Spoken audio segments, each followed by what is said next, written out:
आप सोच रहे होंगे इतनी सारी इंग्लिश पढ़ाने के बाद अब मैं ये ABCD लिखकर यहाँ पर क्या दिखा रहा हूँ, ये इसका कोई मकसद है, ये किसी वजह से यहाँ पर लिखा हुआ है।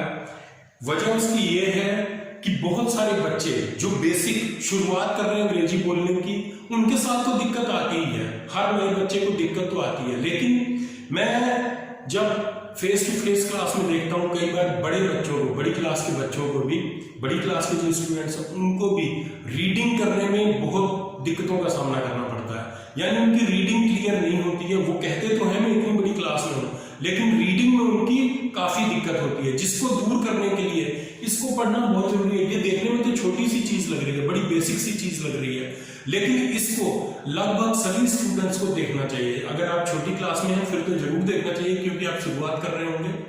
लेकिन अगर आप बड़ी क्लास में हैं फिर भी इसको एक बार इस वीडियो को पूरा एंड तक देखिए, आपका काफी कुछ इंग्लिश के बारे में जो कॉन्सेप्ट है, स्पेशली रिगार्डिंग रीडिंग्स, मतलब इंग्लिश को रीड करने में जो आपको दिक्कतें आती हैं वो आप काफी हद तक आपकी दूर होने वाली है। तो चलिए शुरू करते हैं। सबसे ऊपर यहां पर मैंने लिखा हुआ है AEIOU, जो इंग्लिश के वाउल होते हैं। वाउल यानी स्वर, जो हमारे शब्दों को स्वर देते हैं। अभी हम समझेंगे स्वर कैसे देते हैं। और ये नीचे लिखे हुए हैं, ये कंसोनेंट्स हैं, जिनको हम हिंदी में कहते हैं व्यंजन। वाउल 5 होते हैं और कंसोनेंट यानी व्यंजन ये 21 होते हैं, और ये 5 और 21 मिलके वर्णमाला इंग्लिश के तैयार करते हैं, जिसको हम कहते हैं अल्फाबेट। तो हम इनको बारी बारी से यहाँ पर देखते हैं, इनका प्रयोग कैसे किया जाता है। जब हम रीडिंग करते हैं तो दिक्कत क्या करते हैं, लिखा कुछ होता है, हम उसको प्रोनाउंस कुछ करते हैं, यानी उच्चारण हम उसका कुछ करते हैं। वजह उसकी ये है कि हम सही तरीके से लेटर को देखते नहीं है। रीडिंग का सही तरीका है क्या? रीडिंग का सही तरीका यह है कि हम गो थ्रू द लेटर्स, अक्षर एक एक लेटर को देखते हुए जाइए, वहां पर क्या लिखा है और कौन सी उसके साथ मात्रा यानी कौन से वाउल का प्रयोग किया है। ये 21 कंसोनेंट से शुरू होने वाला एक एक वर्ड मैंने यहाँ पर लिया है, जिससे आपको काफी मदद मिलेगी इंग्लिश की रीडिंग करने में। अब देखिए, पहला कंसोनेंट है बी, और बी को हम कहां पर प्रयोग करते हैं? एक वर्ड लिया है बी का, बिग। तो बी से का मतलब क्या है? बी का मतलब बा, बी का मतलब बा। हम अंग्रेजी कैसे सीखते हैं? हम इंडिया में, हम भारत में अंग्रेजी कैसे सीखते हैं? We learn English through Hindi. हम हिंदी के माध्यम से अंग्रेजी सीखते हैं। तो यहाँ पर बी का अर्थ क्या होता है? बी का अर्थ हिंदी में होता है बा। तो बिग, बिग में किसको प्रयोग किया गया है? बा को और गा को। और जो मात्रा लगी है बिग को, छोटी ई की जो मात्रा लगी है, वो हम कहां से लेते हैं? जैसा मैंने पहले बताया, ये जो वाउल्स हैं इन्हीं को हम मात्रा यानी हिंदी में जिनको स्वर कहते हैं, इन 5 वाउल्स को हम मात्रा की जगह प्रयोग करेंगे। तो बिग, बिग में कौन सी मात्रा लगी है हिंदी में? छोटी ई की। तो छोटी ई की मात्रा के लिए इंग्लिश में कौन सा वाउल प्रयोग होता है? आई। तो वही यहां पर बताया BIG, बिग। तो बिग लिखने के लिए हमने क्या करा? आई का वाउल आई का यूज किया यहां पर, और जी से क्या बनता है? गा। तो बिग बनाने के लिए हमें क्या क्या चाहिए? बिग बनाने के लिए हमें चाहिए BIG। बी से बनेगा बा, आई से लगेगी छोटी की मात्रा, और जी से बनता है ग। अगला है कार। तो का को सी से हम सा भी लिखते हैं और का भी लिखते हैं। तो यहां पर सी से हमने लिखा है कार। तो कार की स्पेलिंग क्या? CAR। और कार को कौन सी मात्रा लगी है? हिंदी में अगर पूछे तो बड़े आ की। तो बड़े आ के लिए इंग्लिश में क्या प्रयोग किया जाता है? कौन से वाउल का प्रयोग होगा? ए का। तो CAR। Dog, DOG। डा के लिए हम प्रयोग करते हैं कंसोनेंट डी को, और जी ऊपर भी जी को प्रयोग करा था हमने गा के लिए। डॉग में भी गा के प्रयोग के लिए हमने क्या यूज किया है? कंसोनेंट जी को। और डॉग, ओ की मात्रा देने के लिए हम कौन सा वाउल प्रयोग करेंगे? तो ओ को, DOG, डॉग। फार, FAR। तो फार में भी बड़े आ की मात्रा है, जहां पर भी हम वाउल ए का प्रयोग करेंगे। फा के लिए हम प्रयोग करते हैं F का, और रा के लिए प्रयोग करते हैं R का। और बड़े आ की यहां पर मात्रा है, जिसके लिए हम वाउल ए को प्रयोग करेंगे FAR, फार। गो, जी और ओ। जी एक कंसोनेंट है, ओ एक वाउल है, दोनों मिलकर क्या बनते हैं? गो। गो के लिए जीओ की जरूरत क्यों है? क्योंकि जी से बनता है गा, और उसको ओ की मात्रा के लिए हमने वाउल ओ का प्रयोग किया, GO, गो। हाई, HIGH, तो H से हिंदी का कौन सा अक्षर बनता है? H से बनता है हा, तो हाई में हा का ही प्रयोग है। और हाई, आई की आवाज यहां पर आ रही है, आई की ध्वनि आ रही है, जिसके लिए हमने प्रयोग किया है वाउल आई को, HIGH। जार, जा के लिए हम इंग्लिश का जो लेटर है वो प्रयोग करते हैं जे को।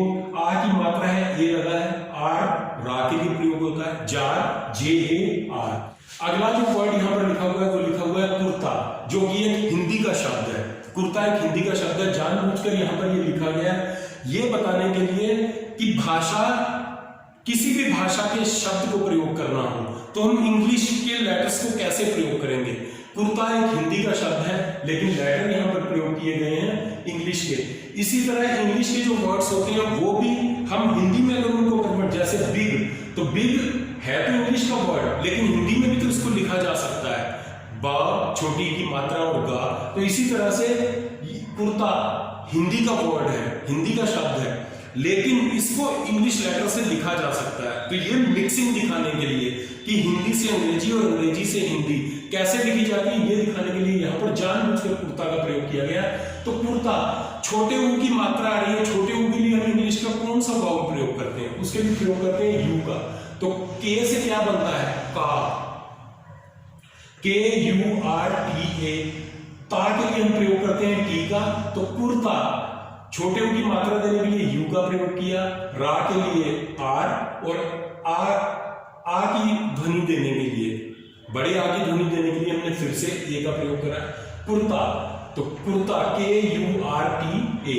LEG, लेग, छोटी ए की मात्रा देने के लिए हम ए का प्रयोग भी करते हैं और इंग्लिश के लेटर ई का भी प्रयोग करते हैं, जो कि दोनों वाउल हैं। तो LEG, ई का प्रयोग किया ए की मात्रा देने के लिए, एल से ला बनेगा, ई से मात्रा लगेगी छोटी ए की, और जी से गा बनेगा, ले। मून, अब बड़े ऊ की मात्रा कैसे दी जाती है? बड़े ऊ की मात्रा दी जाती है डबल ओ लगाकर, मून। बड़े ऊ की ध्वनि आ रही है, बड़े ऊ की आवाज आ रही है, तो MOON। मां के लिए हम लगाते हैं एम, और बड़े ऊ की ध्वनि के लिए डबल ओ, और ना के लिए एन, मून। नेक्स्ट, NEXT, यहां पर भी एन का मतलब एन लगाया हमने ना के लिए, नेक्स्ट। नेक्स्ट में ना की ध्वनि आ रही है ना, तो एन से स्टार्ट होगा, और ई लगाया हमने छोटी ए की मात्रा देने के लिए, नेक्स्ट। पीला, यहां पर फिर हिंदी का शब्द है पीला। पीला एक रंग है, और यहां पर हिंदी में वही वाला पीला लिखा हुआ है। तो पीला, बड़ी ई की मात्रा देने के लिए यहां पर वाउल आई का प्रयोग किया गया है, एल से ला बनता है, और बड़े आ का जो साउंड है, बड़े आ की जो ध्वनि है वो हमने ए से यहां पर दी है। अगला कंसोनेंट है क्यू, और क्यू से बनने वाले जो वर्ड हैं वो थोड़े स्पेशल होते हैं, क्योंकि क्यू के साथ हमेशा मोस्टली QUA का प्रयोग होता है। जैसे क्वालिटी यहां पर लिखा हुआ है, क्वांटिफाई, क्वालिफाई, तो ये सारे जो वर्ड हैं ये क्यू से स्टार्ट होते हैं, और QUA जब भी एक साथ आते हैं तो ये क्वा की आवाज बनाते हैं, क्वा, आधा का, वा, और आ का डंडा, क्वा। तो यहां पर QUA LITY ये बना रहा है क्वालिटी। नीचे फिर राम लिखा हुआ है, ये भी हिंदी का शब्द है, RAM। आर हमने लिखा रा के लिए, उसके आगे बड़ी आ की मात्रा देने के लिए हमने ए का प्रयोग किया, और एम लगाते हैं मां के लिए, तो राम, RAM। अगला कंसोनेंट है SON, सन। सन का मतलब होता है बेटा, लेकिन यहां पर आप सोच रहे होंगे ओ का प्रयोग क्यों किया गया है? ओ का प्रयोग तो वहां पर करते हैं जहां पर ओ की ध्वनि आती है, लेकिन इंग्लिश में ओ को ओ की ध्वनि के लिए प्रयोग तो करते ही हैं, साथ में छोटे आ की ध्वनि के लिए भी प्रयोग किया जाता है। जैसे यहाँ पर सन, एस से हम बनाते हैं सा, और सन ना के लिए हमने प्रयोग किया है एन का, लेकिन बीच में ओ का मतलब क्या है? ओ का मतलब है छोटे आ की मात्रा। अब सन को अगर देखें तो ये तो ना तो बड़े आ की आवाज आ रही है, सान ऐसा भी नहीं हो रहा, सोन ऐसा भी नहीं है, सीन ऐसा भी नहीं है, ना ई की मात्रा है, ना ओ की मात्रा है, ना आ की मात्रा है। तो फिर ओ का प्रयोग क्यों किया गया है? ओ का प्रयोग ओ के साथ साथ छोटे आ के लिए भी किया जाता है, तो SON सन। TURN टर्न, अगला कंसोनेंट है टी TURN।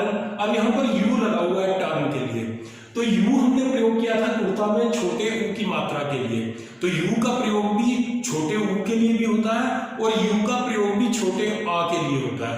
तो यहाँ पर टर्न, यहाँ पर भी टा को कोई मात्रा नहीं है, कोई ध्वनि नहीं आ रही, किसी वॉवल की कोई साउंड नहीं आ रही, तो यहाँ पर हमने U का प्रयोग किया है। इसका मतलब क्या है, O और U को हम छोटे आ के लिए भी प्रयोग करते हैं, तो टर्न, TURN टर्न। V अगला कंसोनेंट है VAN। V हम प्रयोग करते हैं हिंदी के वा के लिए, और A का प्रयोग यहाँ पर किया गया है बड़ी A की मात्रा देने के लिए। वैन में बड़ी A की मात्रा लगी होती है, जिसके लिए यहाँ पर A को प्रयोग किया गया है, और N ना के लिए, तो VAN वैन। अगला कंसोनेंट है WALL वॉल, जिसका हिंदी में अर्थ है दीवार। तो वा के लिए हमने अभी V का प्रयोग किया था, और अब हम वॉल के लिए W का प्रयोग कर रहे हैं। तो इंग्लिश में V और W का प्रयोग किया जाता है वा की ध्वनि के लिए, वा के लिए हम V और W का प्रयोग करते हैं, तो इसलिए यहाँ पर WALL मिलकर क्या बन रहा है, वॉल। अगला कंसोनेंट है X, XEROX जेरोक्स। जेरोक्स हम फोटो कॉपी करने वाली मशीन को भी कहते हैं, ये एक नाम है, और इस नाम में दो मात्राओं की ध्वनि आ रही है, जेरोक्स, छोटी ए की और आर के साथ ओ की, जेरोक्स। तो छोटी ए के लिए हमने ई का प्रयोग किया, और ओ के लिए हमने आर के साथ वाउल ओ को प्रयोग किया, जो मिलकर बना रहा है जेरोक्स। अगला कंसोनेंट YARN यार्न। यार्न का हिंदी में अर्थ होता है धागा।